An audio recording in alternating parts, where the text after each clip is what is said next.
Welcome जी, आप देख रहे हैं चैंपियंस ट्रॉफी हंगामा। दिस इज योर होस्ट इस्मा असलम। स्टूडियो में हमें ज्वाइन किया है हमारे दो लेजेंड्स ने, इंजमामुल हक एंड सकलैन मुश्ताक। हमें बात करनी है India versus New Zealand. Group stage का लास्ट मैच था ये। इस मैच ने डिसाइड करना था कि इंडिया सेमीफाइनल्स में किसको फेस करेगा, न्यूजीलैंड सेमीफाइनल्स में किसको फेस करेगा और कौन सी टीम कहाँ खेल रही है। तो जी फैसला हो गया है। टॉस जीता था न्यूजीलैंड ने और बैटिंग की दावत दी थी इंडिया को। इंडिया ने पहले बैटिंग करते हुए 249 रन स्कोर किए थे। जवाब में न्यूजीलैंड की टीम ये टारगेट हासिल नहीं कर पाई है। मैच में क्या सूरत हाल रही, कैसा हुआ, इस पर हमें बात करनी है। और ये भी बता दूं कि इंडिया को अब 4 मार्च को फेस करना है ऑस्ट्रेलिया को दुबई में सेमीफाइनल्स में, और न्यूजीलैंड से साउथ अफ्रीका 5 मार्च को लाहौर में खेला जाएगा। इंजी भाई, आज जो मैच खेला गया वो लो स्कोरिंग गेम। हमें पता था कि ये ऑलवेज जो है, पहले भी दो मैचेस खेले गए हैं, उसमें भी स्कोर्स इतने ज़्यादा नहीं हुए। कंडीशंस का जाहिर है इंडिया को कुछ अंदाज़ा भी ज़्यादा था, लेकिन क्या लगा आपको कि न्यूजीलैंड कहाँ बहुत पीछे रह गई या गलत हो गई? नहीं, देखिए, कंडीशंस टोटली चेंज थी। वो इसलिए कि ये जो आज 4 स्पिनर खेलने हैं, ये वाली आवाज़ आज पहली दफ़ा नहीं हुई। पाकिस्तान वाले मैच में भी ये वाली आवाज़ थी कि जी 4 स्पिनर, गवास्कर ने ये चीज़ कही थी कि जी 4 स्पिनर खिला दो। तो इसका मतलब है कि जी उनके कैंप में ये वाली बात चल रही थी कि जी 4 स्पिनर्स के साथ खेल सकते हैं। और यहाँ अब एक चीज़ और भी, जिस तरह अगर साउथ अफ्रीका यहाँ से बड़ा अच्छा परफॉर्म करके जा रही है, अगर फाइनल खेलते हैं तो साउथ अफ्रीका एक स्पिनर के साथ खेल रही है, 4 फास्ट बॉलर्स के साथ खेल रही है। कम्बिनेशन टोटली डिफरेंट है कि यहाँ ये 4 स्पिनर्स के साथ खेलते हैं, वो 4 फास्ट बॉलर्स के साथ। अब एडवांटेज है। अब यहाँ जो आज न्यूजीलैंड को जो मुश्किल पेश आ रही थी ना, कि ये टर्निंग ट्रैक था और यहाँ स्पिन जो हो रहा था ना, थोड़ा सा ग्रिप करके का हो रहा था स्पिन। तो यहाँ वो उस फ्लुएंटली आप नहीं खेल सकते थे। यहाँ ऐसी पिचेस पे खेलने के लिए आपको थोड़ी सी प्रैक्टिस की ज़रूरत होती है, आपको थोड़े से टाइम की ज़रूरत होती है। तो वो एडजस्ट नहीं कर सके उनके बैट्समैन, वो उसी फ्लो में खेल गए अपने। जो वो लाहौर में और पिंडी वाले फ्लो था ना, उनका वही वाला फ्लो था, तो वो उनको समझ ही नहीं आई। और चक्रवर्ती ने क्या किया कि जी वो नया आया हुआ था, किसी ने उसको देख भी नहीं रखा था, उसने आते ही इसको इनको पकड़ लिया। तो अब ये वाला एडवांटेज तो इनको है ना इंडिया को। तो अब अगर आप इतना पैसा अगर दोगे आईसीसी को, तो इतना तो एडवांटेज आपको मिलेगा क्योंकि जी आप उधर ही उसी कंडीशंस में खेल रहे हैं, आप वहीं प्रैक्टिस कर रहे हैं, आप सारी टीमें ट्रैवल कर रही हैं। तो ये तो आपको फ़ायदा है ना इस चीज़ का। सुनील गावस्कर बहुत गुस्सा कर रहे हैं इस बात पे। जो भी ये बात कर रहा है कि इंडिया को एडवांटेज है, अगले दिन स्टेटमेंट आ रही है कि आपकी तनख्वाहें जो ना वो हमारे रेवेन्यू से आ रही हैं। तो हाँ, हमारी तनख्वाहें वैसे उनके रेवेन्यू से नहीं आ रही, तो हमें नहीं डरना चाहिए उनकी स्टेटमेंट से। सकी भाई, आज इंडियन स्पिनर्स ने जो बॉलिंग की है, और हमें पता है ट्रैक भी ऐसा ही था, but they bowled 37.3 overs today. उन्होंने जो प्लान बनाया था, उन्होंने 40 ओवर का प्लान बनाया था। वो तो खैर पहले ही आउट हो गए सारे। तो 40 इनके थे और जो है 5 फास्ट बॉलर्स के थे, और उसमें से भी यानी एक फास्ट बॉलर था और हार्दिक पांड्या था। तो शायद अगर वो एंड तक जाता तो शामी जो है वो एंड तक चला जाता। हार्दिक पांड्या को 3-4 ओवर 2-3 ओवर के लिए रखा हुआ था। बहरहाल इंसिबा ने जो बात कही है, ये तो बहुत पहले से आवाज़ें चल रही हैं, और क्योंकि जिस कंडीशन में बैठे हुए उनको पता चल रहा है कि किस तरह की कंडीशंस हैं, और इसके ऊपर जो बेस्ट टैक्टिक्स हैं वो उसको यूटिलाइज़ कर रहे हैं और करेंगे। बहरहाल दूसरी टीमों के लिए गुड लक जी। आप जो है ना सर्च ही करते रहें कि क्या कंडीशन होगी, क्या कॉम्बिनेशन होगा। इमेजिन करें चैम्पियंस ट्रॉफी के लिए जब टीमें आ रही हैं, उनको पता है हमें पाकिस्तान भी खेलना पड़ेगा, लाहौर जा सकते हैं, पिंडी जा सकते हैं, कराची जा सकते हैं, दुबई जा सकते हैं। तो 4 वेन्यूज़ के लिए उन्होंने 15 सिलेक्ट करने, उनमें से 11 सिलेक्ट करने, और इंडिया को पता है हम सिर्फ दुबई जा रहे हैं। तो वो कितना आसान हो जाएगा उनके लिए 15 सिलेक्ट करना और 15 में से 11 को सिलेक्ट करना, और फिर उसके ऊपर अपने प्लान्स बनाना, और उसमें कितनी क्लैरिटी होगी। और ये सोच ही रहे होंगे कि यार हमें प्लान्स को जो है वो ट्वीक करना पड़ेगा, फ़ौरन से पहले स्विच करना पड़ेगा। तो एडजस्ट करना, अडेप्ट करना, कोप करना, फिर एग्जीक्यूट करना, और ये सीधा ही प्लान और एग्जीक्यूशन सीधा ख़त्म, और क्या। तो बहरहाल देखें, ऑस्ट्रेलिया के साथ है इनका अगला मैच। ऑस्ट्रेलियंस किस मूड से आते हैं, साइकोलॉजिकल इंडिया के ऊपर जो भी है वो ऑस्ट्रेलियन का एक दबाव होता है, रिगार्डलेस इनके अगर प्राइम प्लेयर नहीं है, बट ऑस्ट्रेलिया जो है वो डिफरेंट फ्रेम ऑफ माइंड से आएगा इनके साथ, तो ये थोड़ा बहुत सोचते हैं। आई थिंक रोहित से क्वेश्चन भी किया गया, मैं उसको ज़रा उस तरह नहीं सुन पाया क्योंकि मैच जब ख़त्म हो गया तो I was travelling, I was in A car, तो मैं नहीं सुना उसका, तो ये सवाल किया उसको, बस देखते हैं आगे ये कैसे प्लान करते हैं उनके खिलाफ। इंजी भाई, आज टॉप ऑर्डर तो इंडिया का अच्छा नहीं परफॉर्म कर सका, 30 for 3 थे, लेकिन जिस तरह से आज श्रेयस अय्यर ने खेला है, एक टाइम पे तो मीम चलना शुरू हो गई थी इंडिया पे कि शायद इनको पता नहीं है प्लान का, because Indian fans they don't want to face Australia in knockout, तो बट खेला बहुत अच्छा है मिडिल ऑर्डर ने, जिस तरह से आज उन्होंने संभाला है आके इनिंग को। देखिए, जिस टाइम आपको कंडीशंस का पता होता है ना, पिच का पता होता है, उसमें आप असेस जिस टाइम करते हो ना, हम जिस टाइम पिच देखने जाते हैं ना सारों से पहले इधर देखते हैं कि जी इधर कितना स्कोर होगा कि जिससे हम जिसको हम डिफेंड कर सकते हैं, ठीक है। सारों से पहले आप पिच देख के ना ये वाली चीज़ डिसाइड करते हैं क्योंकि यार इधर है ना 270 रन किए ना, तो इस पे हम पकड़ सकते हैं। अगर ये वाली असेसमेंट आपकी गलत होगी ना, तो बाकी प्लानिंग भी आपकी गलत हो जाएगी। कि अब है ना, जितनी भी टीमें यहाँ से जा रही है ना जो खेलती हुई, वो असेसमेंट ही गलत करनी है। वो ये सोच रहे कि हम 350 पे जाएंगे, हम इस तरह खेलेंगे, तो असेसमेंट सही नहीं हो रही। जो यहाँ इनको जो एडवांटेज है ना, इनको बिल्कुल सही पता है कि जी हमने क्या करना है, कि जी हमने यहाँ कितना स्कोर हम काबू में कर लेंगे। आप देख लो ना कि सुबह भी हमने जिस टाइम बात कर रहे थे, ये बात कर रहे थे कि जिस टाइम बांग्लादेश ने 228 229 किया था, तो उनके पास स्पिनर थे, उन्होंने भी इजी नहीं करने दिया। आज इनके पास भी स्पिनर थे, इनकी बॉलिंग भी अच्छी थी, इन्होंने इंडिया को भी फ्रीली नहीं खेलने दिया। कि ये नहीं कि जी इंडिया ने कोई बहुत फ्रीली खेल रहा हो क्योंकि जी उनके लिए रन्स बड़े इजी आ रहे हो, वो ऐसा नहीं है। तो ये मुश्किल कंडीशन है, यहाँ आपको सोचना पड़ेगा, ऑस्ट्रेलिया को भी सोचना पड़ेगा। ऑस्ट्रेलिया आ रहा है कि जी उसने 352 चेज कर रखा है और फिर मार रहे हैं दूसरे। ऑस्ट्रेलिया को भी यहाँ सोचना पड़ेगा कि जी हम क्या टारगेट सेट करें, हमने किस तरह यहाँ खेलना है, क्योंकि ये ऑस्ट्रेलिया के ख़िलाफ़ भी मेरा ये ख्याल है कि अगर कंडीशन यही रही तो ये 4 स्पिनर्स के साथ ही जाएंगे। ऑस्ट्रेलिया को भी ये इसी में ये पकड़ने की कोशिश करेंगे, यही प्लान है, उसका भी ये करेंगे। तो यहाँ स्कोर बड़ा है ना, मैं नहीं देख रहा कि जी कोई बहुत बड़ा, अनलेस के वो विकेट को कुछ बेहतर करें कोई, लेकिन मुझे नहीं लगता कि जी अगर वो 4 स्पिनर्स को देख रहे हैं तो उनको यानी इस टाइम कंडीशन सूट कर रही है, वो खेल रहे हैं, तो वो मेरे ख्याल में कंडीशन नहीं चेंज होती है, अभी वो इसी पे रहेंगे। सकी भाई, आज हमने देखा केएल राहुल को काफ़ी नीचे लेके आया। हमने सुबह डिस्कस भी किया था वो स्ट्राइक रेट वाला कि जब केएल राहुल और विराट कोहली खेलते हैं मिडिल ओवर्स तो स्ट्राइक रेट जो है वो कम रहता है, बट जब श्रेयस खेलते हैं और उनके साथ कोई और दूसरे एंड पे है तो रन रेट थोड़ा ज़्यादा रहता है। तो मुझे आपको लगता है कि शायद ये रीज़न हो सकती है केएल राहुल को नीचे लाने की, बिकॉज उनका नंबर ये नहीं है, वो छठे नंबर पे नहीं खेलते। जी, आई थिंक इन्होंने इसको थोड़ा सा जो है वो प्रमोट किया हुआ है, श्रेयस अय्यर और अक्षर को उसकी फॉर्म भी लगी, हाँ अक्षर को भी जो है वो उन्होंने किया हुआ है, तो उसकी फॉर्म भी लगी हुई है। वो थोड़ा सा खुला खेलता है और मस्त खेलता है वो, तो आई थिंक उसको यूटिलाइज़ कर रहे हैं।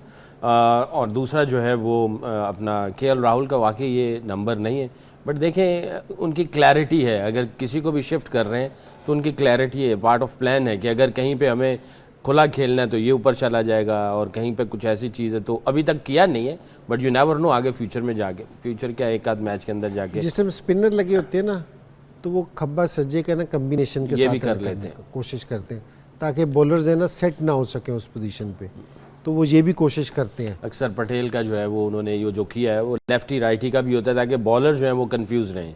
बाकी ये है कि जब जैसे कंडीशन से इंजी मैंने कहा कि उनको हेड स्टार्ट तो मिला ही हुआ है, बॉलर्स को इतनी मुश्किल नहीं होती जितनी बैट्समैन को मुश्किल होती है। बॉलर्स 2-4 गेंद करता है, ख़ास तौर पे स्पिनर, तो उसको पता चल जाता है कि ये एरिया है, इस जगह पे इतना टर्न मिल रहा है और किस ट्रैजेक्टरी पे और किस पेस पे मुझे गेंद करना है, और वो फील्ड सेट कर लेता है।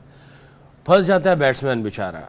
बैट्समैनों को टाइम चाहिए होता है चीज़ों को समझने के लिए, पिच को समझने के लिए, उसको टाइमिंग को सेट करने के लिए। जैसे इंजी भाई एक बात कर रहे थे कि बाज़-औक़ात ऐसा होता है कि मेरे लिए भी बहुत लर्निंग की बात थी कि बाज़-औक़ात हम समझ रहे हैं कि टेक्निकल फ्लॉज चल रहा है किसी बैट्समैन के अंदर, मगर वो टेक्निकल फ्लॉज नहीं होता, वो फॉर्मेट फ्लॉज होता है। ये जो इंजी भाई ने आई थिंक 2-4 प्रोग्राम पहले बात की, जो कि I thought a lot on that, कि वाकई ये बड़ा कुछ ऐसी है कि आप T20 में दूर से खेल देते हैं और जब टेस्ट क्रिकेट में जब आते हैं और वहीं पे जब फील्ड सेट की होती है उसमें टेम्परामेंट डिफरेंट है, बट आप उस फॉर्मेट से इस फॉर्मेट में आते हैं, वही आपकी वीकनेस हो जाती है, उधर वो आपकी वो रन्स मिल रहे होते हैं। तो बैट्समैनों को प्रॉब्लम होती है जब कंडीशन चेंज होती है ज़्यादा। स्पिनर्स को अगर आप सब कॉन्टिनेंट में कहीं भी लेकर चले जाएंगे तो उनको इतनी प्रॉब्लम नहीं होगी, वो बहुत जल्दी एडजस्ट कर जाएंगे। बैट्समैन एडजस्ट नहीं करेंगे, जिसकी वजह से आई थिंक दूसरी टीमों को, ऑस्ट्रेलिया हो गया और दूसरी टीमों को यहाँ खेलते हुए ख़ासतौर पे दुबई में बैट्समैनों को ज़्यादा इश्यूज़ होंगे इन टर्म्स ऑफ स्पिनर्स या बॉलर्स को। ठीक है जी, इस वक्त प्रोग्राम में हम एक छोटा सा ब्रेक ले रहे हैं, आप लोग कहीं मत जाइए, वापस आते हैं तो इस मैच को मजीद डिस्कस करते हैं। आप देखते रहिए चैंपियंस ट्रॉफी हंगामा।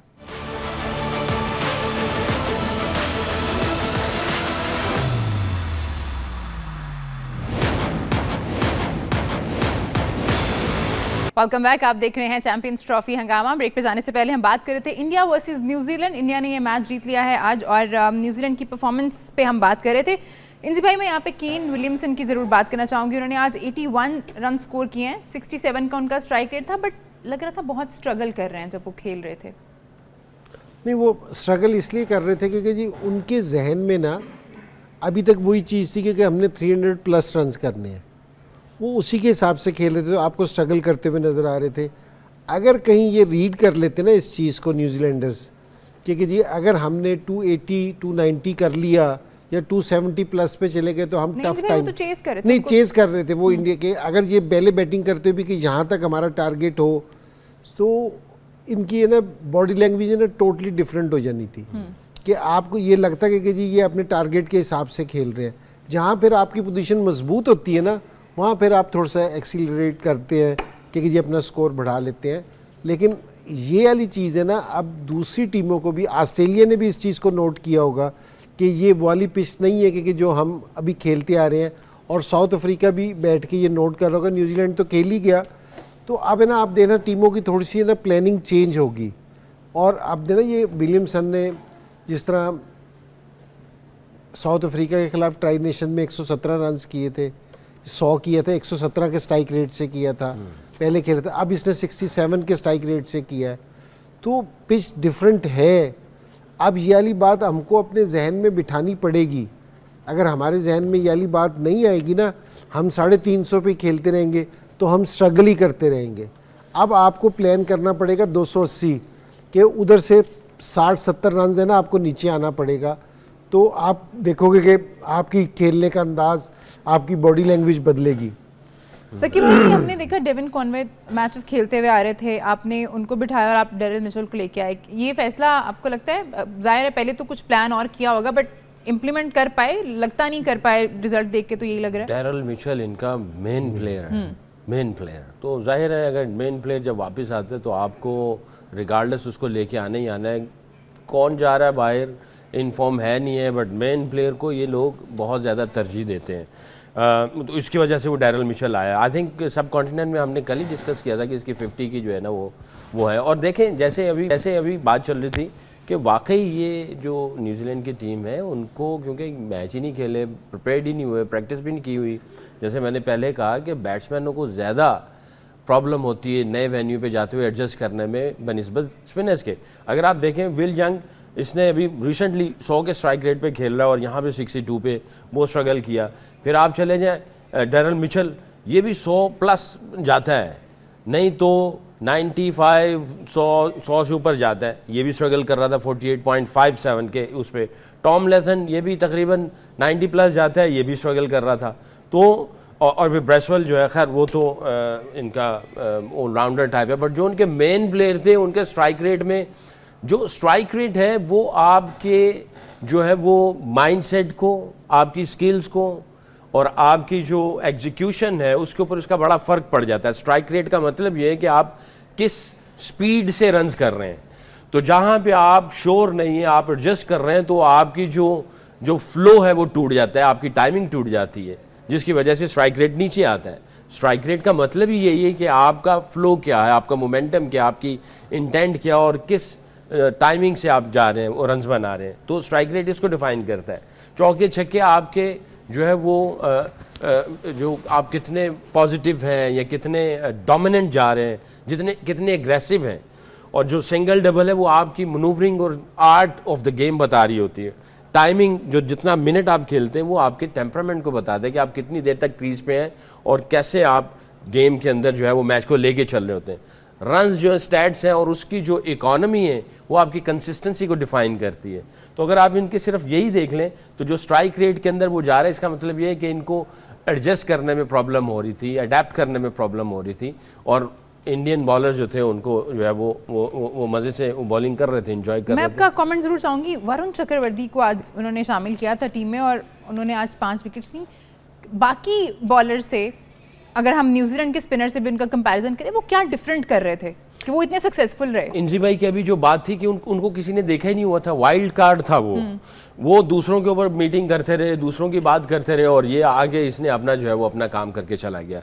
तो वाइल्ड कार्ड था वो, उनका कभी देखा ही नहीं हुआ था। एक बंदे को आप सिर्फ स्क्रीन पे देख लें, वीडियोस में देख लें, जब रियल में आता है तो फिर भी आप शशोपंज में होते हैं कि ये कर क्या रहा है, क्या क्या चीज़ें कर रहा है। तो आई थिंक ये वाइल्ड कार्ड खेला गया और इसकी आवाज़ पहले ही लग चुकी थी। बहरहाल उसने अपना काम तो बड़े अच्छे तरीके से किया। Anyway again good luck to India, इनको हेड स्टार्ट तो मिला ही हुआ है, फेवर दी हुई है। एक छोटा सा ब्रेक ले लेते हैं, ब्रेक के बाद वापस आते हैं तो इसमें मजीद बात करेंगे। आप लोग मत जाइए, देखते रहिए चैंपियंस ट्रॉफी हंगामा।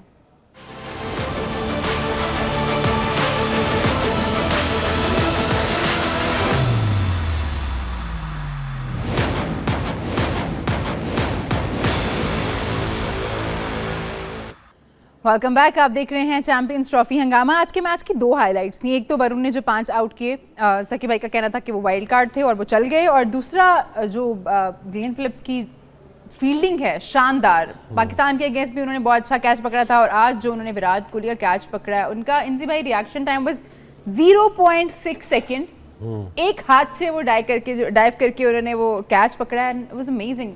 मतलब ऐसे कम ही होते हैं फील्डर्स जी, बहुत। उसने ये वाला कैच उसने रिजवान का भी पकड़ा था जी, जो हमने ऐसे ही कैच पकड़ा था। और मज़ेदारी की बात ये ऐसी जगह यहाँ है ना, शॉट बहुत तेज़ जाता है।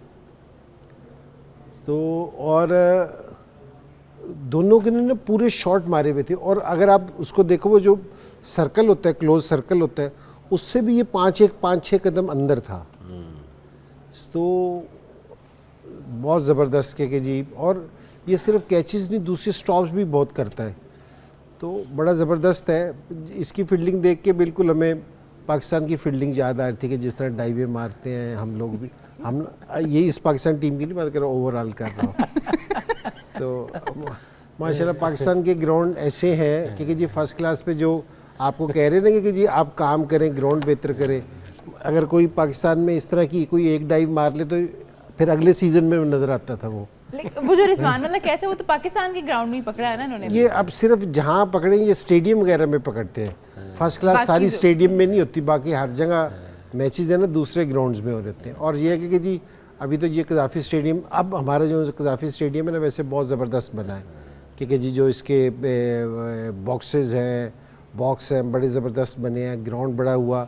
और अब पहले ये होता था कज़ाफ़ी स्टेडियम में ना तमाशाई बड़े दूर बैठे होते थे, अब ऐसा लगता है जिस तरह उनमें और प्लेस में एक राब्ता है, क्योंकि जी वो बिल्कुल साथ हैं। तो अब बहुत अच्छा कर दिया, और यही वाली फैसिलिटीज़ है ना हमारे नीचे तक जानी चाहिए, तो बड़ा ज़बरदस्त हो जाएगा। तो हमें इस तरह की जो चीज़ें हैं ना, वो याद है सकलैन के कि जिस टाइम हम कहीं टेस्ट मैच खेल रहे होते हैं ना, न्यूजीलैंड में, ऑस्ट्रेलिया में, साउथ अफ्रीका में, जिस टाइम लंच होता है या टी होती है, वो स्कूल के बच्चे आके क्रिकेट खेलते हैं। वो दूसरी बॉलर से ना शॉर्ट बॉल से खेल रहे होते हैं, वो सारे डाइवे मार रहे होते हैं, कभी इधर डाइवे मार रहे हैं, कभी उधर मार रहे हैं। तो उनको ये जो डाइवे मारते हैं ना, इनको ये शुरू से आदत है कि शुरू से इनको ये सारे चल रहे होते हैं। तो वो बड़े लेके आते हैं कि स्कूल के टीचर्स हैं ना उनके, जो उनसे स्पोर्ट्स के होते हैं, वो सारे लेके आते हैं, पूरे ग्राउंड में ना वो सारे खेल रहे होते हैं। तो ये आदत है ना शुरू से होती है कि जिस टाइम आप मेच्योर हो जाते हैं ना, कि बड़े हो जाते हैं, तो फिर वो जिस टाइम हम 92 में जा रहे थे तो इमरान भाई ने भी ने बुलाया था कि जी वो डाइवे मारने, हमारे पास डाइवे मारने वाला ना एक इंस्ट्रक्टर बुलाया था दूसरा, हम गद्दों पे डाइवे मार रहे थे, उस पर भी हमें ख़तरा ये पड़ गया हम अनफिट हो जाएंगे। गद्दे पीछे पे थे कजाफी स्टेडियम में, हमने गद्दे बिछा रखे थे, उस पे ना डाइवें मार मार के ना प्रैक्टिस कर रहे थे कि जी हमने ऑस्ट्रेलिया जाना है तो वहाँ हम भी ये वाली प्रैक्टिस करें। तो मेरा ये ख्याल है कि जिस टाइम शुरू से ना, जिस टाइम बच्चे होते हैं ना, हम उनको वहाँ से ये वाले ग्राउंड उनको मिले ना, तो वो फिर एक आदत डेवलप होती है। सकी भाई, हमने देखा है हमारे भी कुछ लड़के तो आए हैं जो अच्छी फील्डिंग करते थे। इमरान नज़ीर अपने टाइम में बड़ी अच्छी फील्डिंग करते थे और अभी शादाब अच्छे फील्डर के तौर पे सामने आए थे, बट नॉर्मली हमारे यहाँ ऐसा कल्चर नहीं है। देखें, इंजी भाई की बात जो है 100% मुत्तफिक हूँ। ये जितने भी बच्चे हैं बेचारे, इनके पास तो फैसिलिटीज़ ही नहीं है। ये सकलैन खुद जिस टाइम आया था बहुत अच्छा फील्डर था। मेरा एक साजिद खान था ना, तो मैं जब आया तो बहुत भागना, फ्लेक्सिबल, डाइव शाइव सब कुछ, तो उसने नाम रख दिया बिजली। तो उसका जो है ना वो सबको, भाई बिजली है, ये बिजली है, बहुत तेज़ है। डाइव मारी, गोडा गया, कहते बिजली फ्यूज़ हो गई भाई।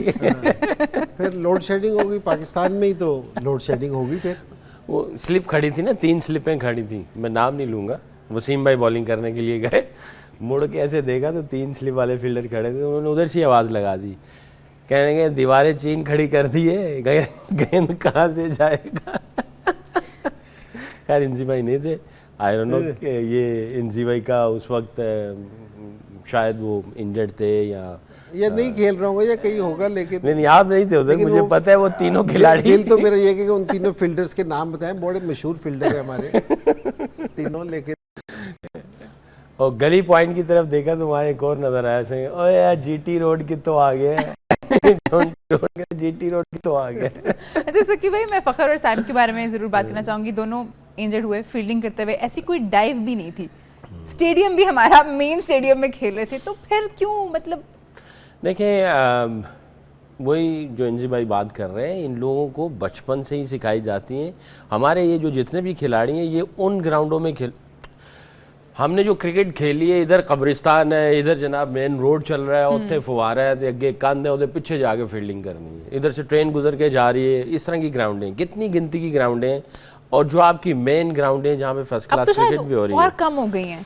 हाँ जी, और कम हो गई। और ऐसी ग्राउंडों से ये खेल के आते हैं ये लड़के। जो फ़खर को इंजरी हुई है, शाहीन को इंजरी हुई है, जो नी की उनको प्रॉब्लम हुई है, मुझे इंजरी हुई है, ये साइम को हुई है, क्योंकि हमारे अंदर वो शुरू से ही फील्डिंग की जो फैसिलिटीज़ हैं वो वैसी नहीं है। और जो फिर उसके अंदर उसके साथ एंगल कटिंग और फिर डाइव और स्लाइड जैसे मारनी है, उसकी इनफ ट्रेनिंग नहीं है। सीख लेते हैं बट हम आ गई, ऐसा नहीं है। आपको उसको बार बार करना पड़ेगा। आपको अगर ड्राइव खेलनी आती है तो आप ड्राइव के ऊपर प्रैक्टिस कर रहे होते हैं।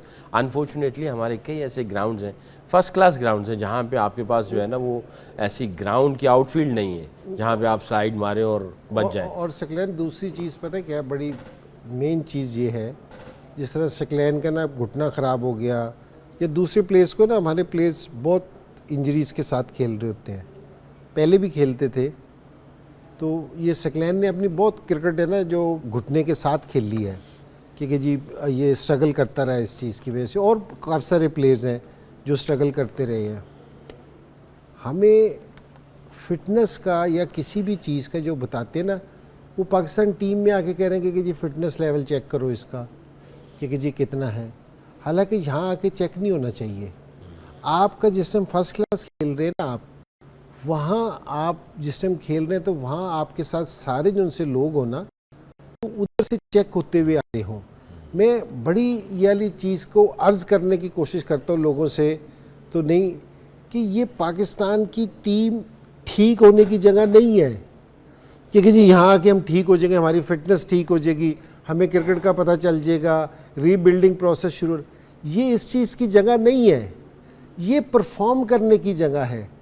क्योंकि जी यहीं पाकिस्तान टीम में ही आके लड़का फिट होगा, पाकिस्तान टीम में ही आके इसको चीज़ों का पता चलेगा। अब मैं पाकिस्तान टीम में आया, वो कह रहे हैं कि जी अब आपने इतने चक्कर लगाने हैं। मैंने कहा कि यार मैं फर्स्ट क्लास में 3 साल से स्कोर कर रहा हूँ, मेरे से तो किसी ने चक्कर लगवाए नहीं, ठीक है, मुझे तो किसी ने फिट किया ही नहीं। हमें नीचे से अपना कल्चर जो है उस तरह से डेवलप करना है, लड़कों को शुरू से आदत डालनी है, वरना फिर यही होगा कि आप फील करेंगे और इंजरीज होंगी और आपका करियर जो लंबा हो सकता है वो छोटा हो जाएगा। अभी छोटे से ब्रेक की जानिब जा रहे हैं आप लोग, मजा आइए, देखते रहिए चैंपियंस ट्रॉफी हंगामा।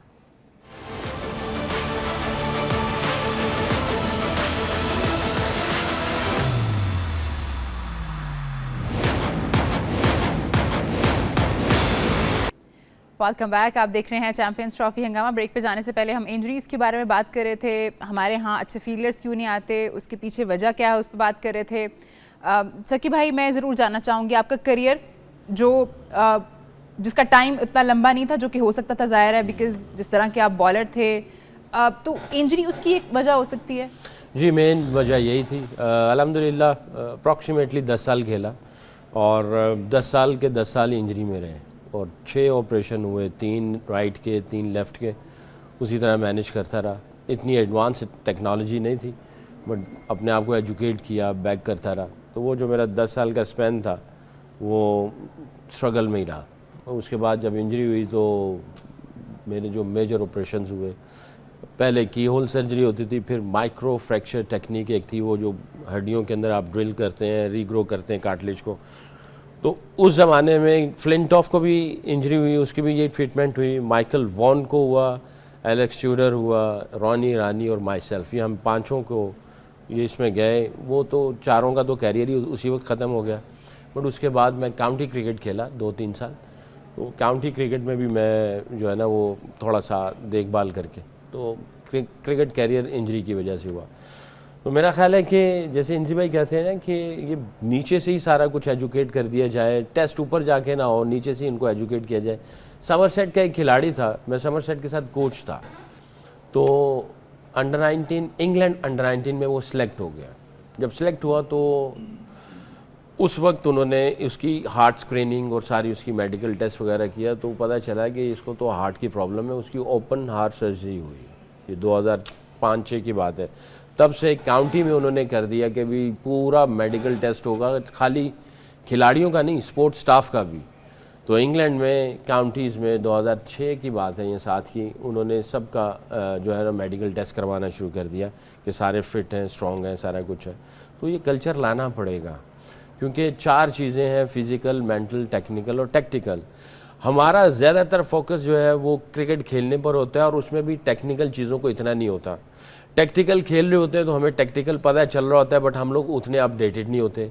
फिर साथ में जो मेंटल आता है, जो मेंटल जो ग्रोथ नहीं हो पा रही होती और मेंटल ट्रेनिंग नहीं होती, मेंटल असेसमेंट नहीं होती, और फिज़िकल फिटनेस, तो इसमें हमारा फुकदान है, जिसकी वजह से हम लोग वही जो इंजी भाई बार बार बात कर रहे हैं, टैलेंट टैलेंट टैलेंट टैलेंट जो है वो दिमागी टैलेंट कितना है, वो कितना इवॉल्व हो रहा है, कितना ग्रोथ माइंडसेट है, वो चीज़ों में हम पीछे रह जाते हैं। फिज़िकल फिटनेस में पीछे रह जाते हैं। जो खेल के और प्रेशर से निकल के हम ऊपर आते हैं वो आ जाते हैं। तो आई थिंक सारी चीज़ों पे काम करने के लिए ओवरनाइट नहीं होने वाला, टाइम लगेगा। ये कौम जो है ये बहुत टैलेंटेड है इन टर्म्स ऑफ स्किल्स के एतबार से और पैशन के एतबार से। बाकी चीज़ें जोड़ी जाएंगी तो फिर हम लोग इंशाल्लाह बहुत रिसोर्सेज दें ना, उनको पॉलिश तो करें, टैलेंट अगर है। थैंक यू सो मच सकी भाई आपका प्रोग्राम में शामिल होने का। इंजी भाई आपका बहुत शुक्रिया, आप लोगों का बहुत शुक्रिया। अपना बहुत ख्याल रखिए। हमारी मुलाकात होगी आपसे कल दोपहर 1 बजे। उस वक्त तक अपना ख्याल रखिए और देखते रहिए सिटी न्यूज़ नेटवर्क।